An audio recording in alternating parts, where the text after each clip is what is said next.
Hello' guys, কি খবৰ আপোনালোকৰ? আশা কৰিছোঁ ভালে আছে আপোনালোকে। এইখন হৈছে পালচাৰ 150 BS6। এইখনৰ ছাৰ্ভিচিং চিম্বল ৰিমুভ কৰিব লাগে। চাওক কি আহক, এতিয়া মই ছাৰ্ভিচিং চিম্বল আপোনাৰ ৰিমুভ কৰিম। কিভাগে কৰিব লাগে আপোনালোকে চাই লওক। যিহেতু আপোনালোকে এইটো ঘৰতে কৰিব পাৰিব, চাই ল'লে হ'ল। প্ৰথমতে চাবিটো অন কৰক, অলপ দেৰি ৰৈ দিব। তাৰপিছত আপোনাৰ ৰিছেট বাটনটো আছে, তাত প্ৰেছ কৰিব এবাৰ।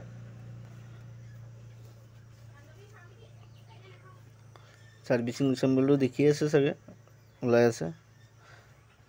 তাৰপিছত আপোনাৰ ৰিছেট বাটনটো এনেকৈ প্ৰেছ কৰিব। প্ৰেছ কৰাৰ পিছত অডিঅ' ওলাব, অডিঅ'।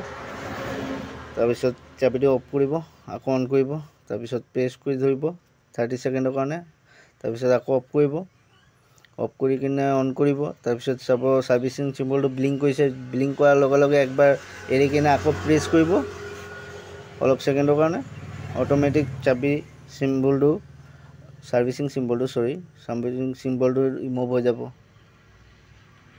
এইভাগে ধৰি থ'ব। দেখিছে একদম আপোনালোকে, ধৰি আছোঁ মই। এইটো চাবিটো অফ কৰিলোঁ, আকৌ অন কৰিলোঁ। 20 ছেকেণ্ডৰ ভিতৰত অন কৰিব লাগে। চাবিটো অফ কৰি অন কৰিব লাগিব।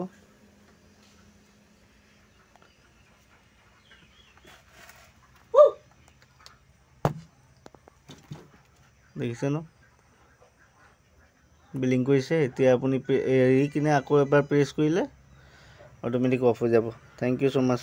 ছাবস্ক্ৰাইব কৰি দিব, লাইক কৰি দিব আৰু শ্বেয়াৰটো কৰি দিব।